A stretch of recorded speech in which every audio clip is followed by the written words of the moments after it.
Salam, mən həkim mama ginekoloq Alayeva Sevinç, Medilife klinikasında fəaliyyət göstərirəm.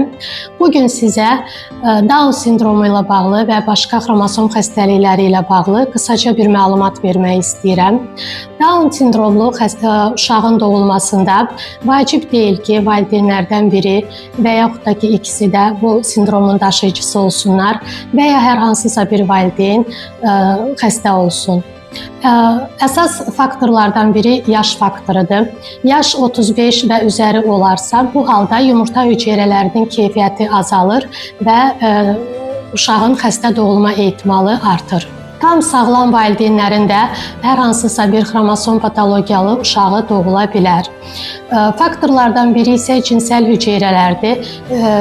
Fərq etməz kişi ya qadın cinsəl hüceyrəsi hansısa bir xəstəliyin, xromosom xəstəliyin daşıyıcısıdırsa, belə halda tam sağlam valideynlərdə də onların xəbərləri bundan olmadan da xəstə uşaqları doğula bilir.